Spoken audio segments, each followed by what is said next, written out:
Okay guys, food trip na naman tayo today. Meron tayong isda. Kain tayo.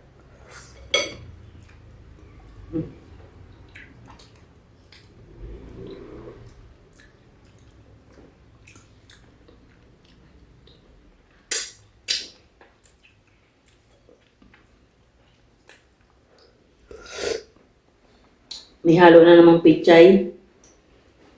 Grabe. Sarap guys. Pichay pa lang, ulam na. Grabe, sarap ng pichay. Sabawan. Meron tayong kanin. Lagyan natin ng sabaw.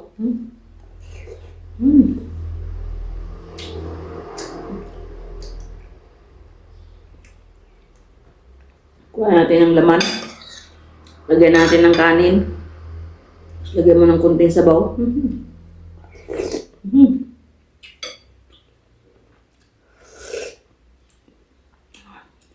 May sa mga ganitong luto lang. Simple lang. Lagyan mo lang ng luya, gulay, isda. Okay yan.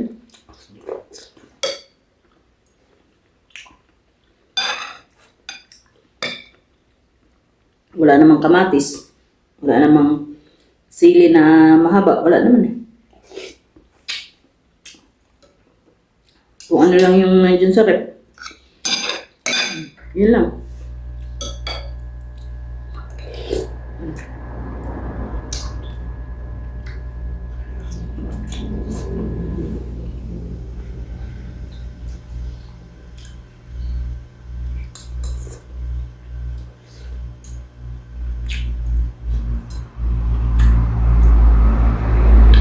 Sinama ko na yung natirang gulay kagabi. Nalo ko na kasi kaysa itapon sayang naman.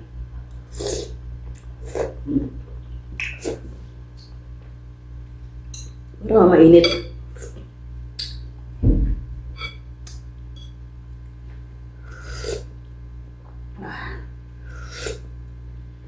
Grabe.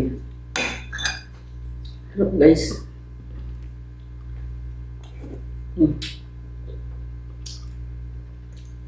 Meron pa nga itong bihod eh. Laki ng bihod. Sarap. Sabi, sarap. Kailangan sabaw. Tapos, kuha ko ng kanin.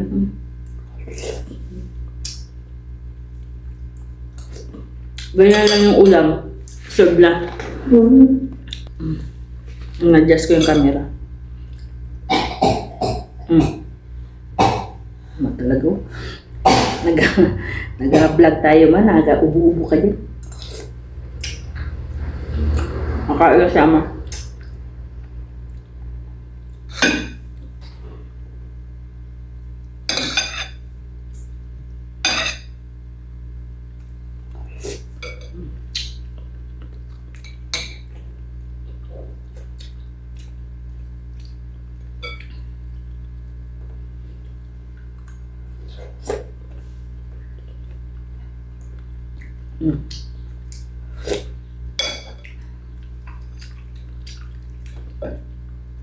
Baliktad natin. Grabe, sarap guys. Bumibili talaga ako ng ulam ko. Tulad ngayon. 4 na piraso lang yung binili ng anak.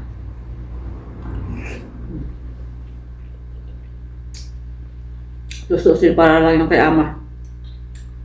Ay naku.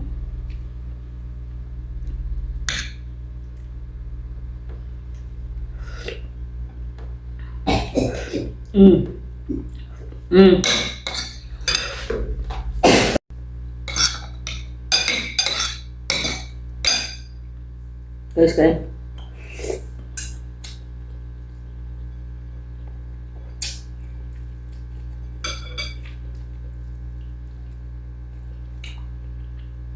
Bali, every week na lang ako bibili ng isda. Kasi dati, bumili yung anak ng maraming isda. Dami talaga. Ang problema,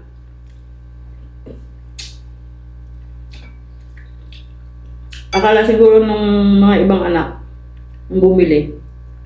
Yung pangalawa, ako yung nag-uubos. Hindi nila alam na yung anak naman na bunso, inuuwi sa anak niya at niluluto. Tapos, ngayon, kahit ngayon, 4 na piraso na nga lang yung binili nung kapatid niya, niluto niya pa rin para sa anak niya. Kaya ako, bumibili na ako sa sarili ko.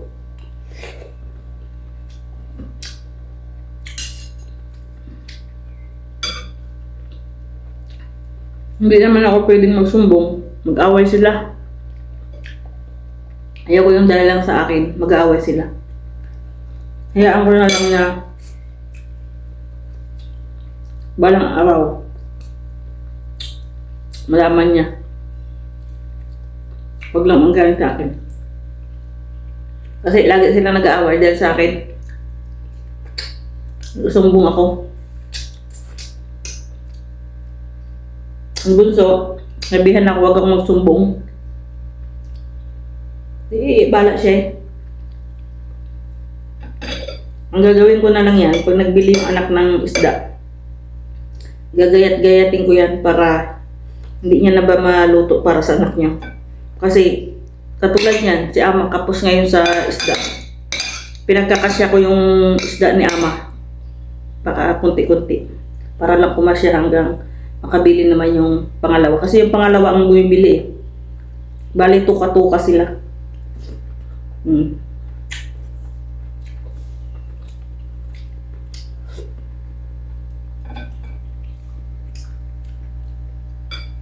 Ito yung mahirap sa pwesto ko. Mga anak. Napakaliit lang na bagay. Alam mo yung takot silang malugi sa isa't isa. Ang kapatid. Natatawa na lang ako minsan. Damay pa nila ako. Ugali nila. Ang ginagawa ko, bili na lang ako sa tanghali.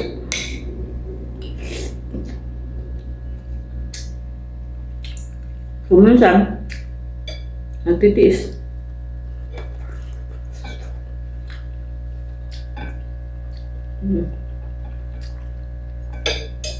Hintayin ko na nga lang makadiop ako eh. Bili na ako ng marami ba? Lang pa kayong makita nila.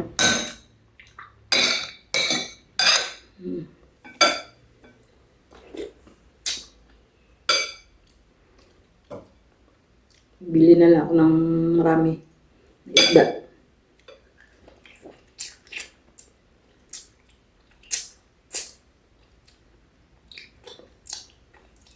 Ako, naintindihan ko sila kung bakit ganun sila sa pagdating sa pera. Kasi sobrang hirap nga naman nila kitain yung pera. Kaya, bahala sa buhay nila. Kasi papakain lang nila sa akin, di ba? Hindi naman ako nagkakain. Kinukuha man nung pero dapat talaga may budget ako dito. Yun naman nakalagay sa kontrata.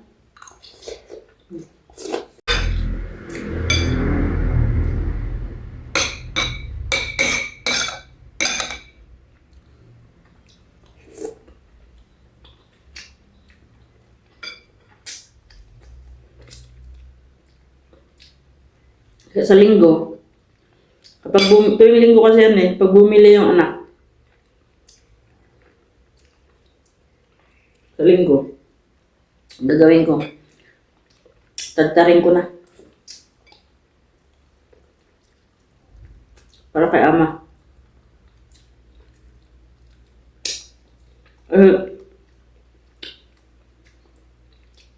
Baka lutuin na naman ng anak at iuwi dun sa anak niya. Ganyan yan. Kung magsumbong naman ako, mag-away. Gulo-gulo. Para yan lang. Diba? Diyan ako. na ano, yung anak na bunso, masyadong mahidhid. Kaya papaayos ako ng ngipin, di ba? Muna sinasamahan nila ako, kumbaga nakakaabala. Binayaran ko yun 1,000. Kinaltas nila yun sa sahod ko.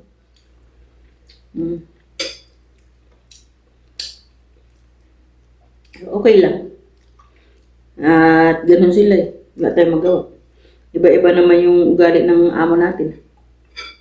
Mga anak ng ama. Basta magdating sa pera.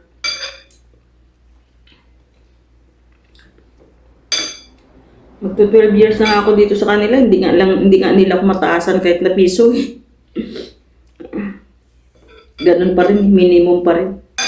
Kaya dito, kung ano lang talaga trabaho ko si ama lang, nakakatamad yung sabihin mong nung magpakonsuelo ka kasi pakisama.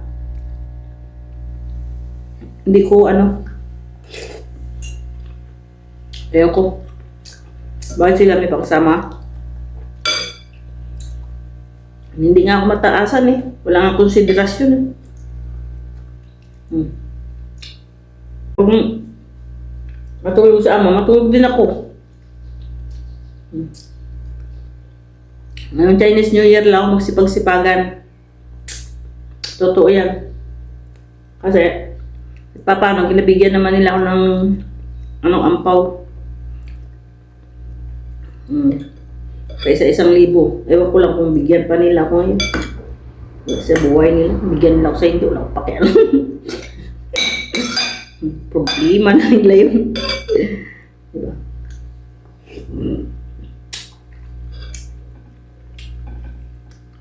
Basta sahuran nila ako na maayos. Ganun lang. Para wala kami problema. Diba?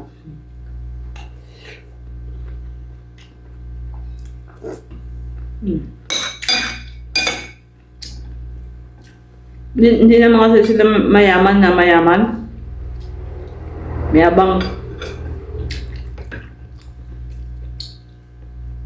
Masyadong mapanglait sa atin. Tingin ba nila sa atin daw hindi nakakakain? Diyos ko. Tususin nga mas kawaw daw kung di sila magtrabaho eh. Nangas talaga sila. Hindi naman sila mayaman talaga na katulad ng ibang Taiwanese. Hindi naman. Ang nilapayad naman sa akin ay pera naman ni ama. Hindi naman nila pera.